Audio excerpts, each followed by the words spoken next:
Warahmatullahi wabarakatuh. Perkenalkan, nama saya Aditya Nugroho dari kelas 11 IPA 6 ingin menceritakan kisah Nabi Muhammad SAW. Diawali dengan kelahiran Nabi Muhammad. Dikala umat manusia dalam kegelapan dan kehilangan pegangan hidupnya, lahirlah ke dunia dari keluarga yang sederhana di kota Mekah. Seorang bayi yang kelak membawa perubahan besar bagi sejarah peradaban di dunia. Bayi itu yatim, ayahnya yang bernama Abdullah meninggal 7 bulan sebelum dia lahir. Kehadiran bayi itu disambut oleh kakek yang bernama Abdullah Muthalib dengan penuh kasih sayang, dan kemudian bayi itu dibawanya ke kaki Ka'bah. Di tempat suci inilah bayi itu diberi nama Muhammad, suatu nama yang belum pernah ada sebelumnya. Menurut penanggalan para ahli, kelahiran Muhammad itu pada tanggal 12 Rabiul Awal tahun Gajah atau tanggal 20 April tahun 571 Masehi. Adapun sebab dinamakan tahun kelahiran Nabi itu dengan tahun Gajah, karena pada tahun itu kota Mekah diserang oleh suatu pasukan tentara orang Nasrani yang kuat di bawah pimpinan Abraha, gubernur dari kerajaan Nasrani Abyssinia yang memerintah di Yaman, dan mereka bermaksud menghancurkan Ka'bah. Pada waktu itu Abraha berkendara gajah. Belum lagi maksud mereka tercapai, mereka sudah dihancurkan oleh Allah Subhanahu wa taala dengan mengirimkan burung ababil.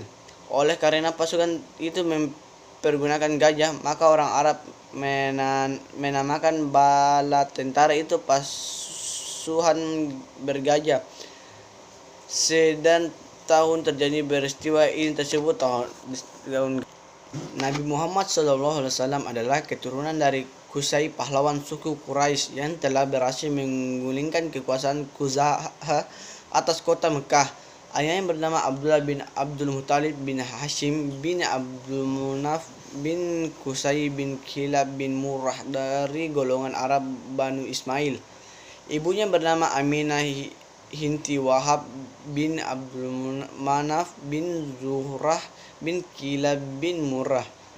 Sudah menjadi kebiasaan pada orang-orang Arab kota Mekah, terutama pada orang-orang yang tergolong bangsawan, menyusunkan dan menitipkan bayi-bayi mereka kepada wanita Badiyah agar bayi-bayi itu dapat menghirup hawa yang bersih, terhindar dari penyakit-penyakit kota, supaya bayi itu dapat berbicara dengan bahasa yang murni dan fasih. Demikianlah hanyalah Nabi Muhammad SAW.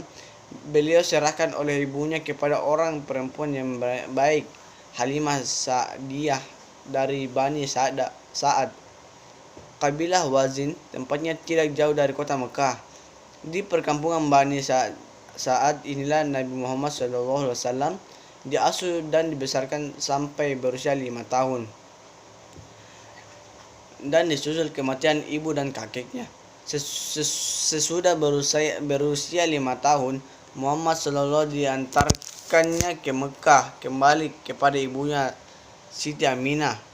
Setahun kemudian, yaitu sesudah ia berusia kira-kira 6 tahun, beliau dibawa oleh ibunya ke Madinah bersama dengan Ummu Aiman, sahaya peninggalan ayahnya.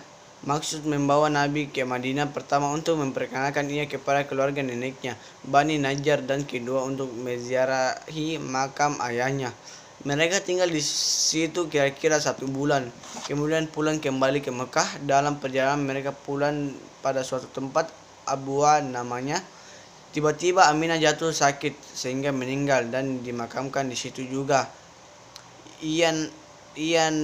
Ialah nama sebuah desa yang terletak antara Madinah dan Juhfa, kira-kira sejauh 23 mil di sebelah selatan kota Madinah.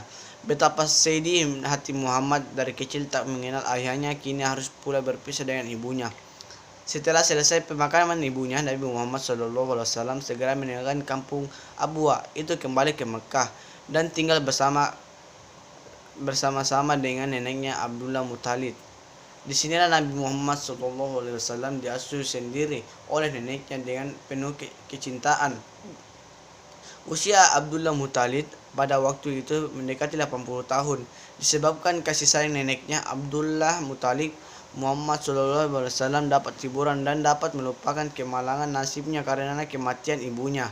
Tetapi keadaan ini tidak lama berjalan, sebab baru saja berselang 2 tahun ia merasa terhibur di bawah asuhan neneknya. Orang tua yang baik hati itu meninggal pula dalam usia 80 tahun. Muhammad SAW itu baru berusia 8 tahun. Sesuai dengan wasiat Abdullah Muttalib, maka Nabi Muhammad SAW diasuh oleh pamannya Abu Talib. Kesungguhan dia mengasuh Nabi serta kasih sayang dan dicurahkan kepada keponakannya itu tidaklah kurang dari apa yang diberikan kepada anaknya sendiri selama dalam asuhan nenek dan paman. Nabi Muhammad menunjukkan sikap yang terpuji dan selalu membantu meringankan kehidupan mereka. Terus pengalaman penting Nabi Muhammad SAW. Ketika berumur 12 tahun, Nabi Muhammad SAW mengikuti pamannya Abu Talib membawa barang dagangnya ke Syam. Sebelum mencapai kota Syam, baru sampai ke Busra, bertemulah kafilah Abu Talib dengan seorang pendeta Nasrani yang alim, Buhaira namanya. Pendeta itu melihat ada tanda-tanda kenabian pada diri Muhammad SAW. Maka dinasihatilah Abu Talib agar segera membawa keponakannya itu pulang ke Mekah, sebab dia khawatir kalau Muhammad SAW ditemukan oleh orang Yahudi yang pasti akan menjayanya. Dalam riwayat lain, kaum Yahudi akan membunuhnya. Abu Talib segera menyelesaikan dagangannya dan kembali ke Mekah. Nabi Muhammad SAW sebagaimana bisanya pada masa kanak-kanak itu, dia kembali ke pekerjaannya mengembala kambing keluarga dan kambing penduduk Mekah yang lain dipercayakan kepadanya.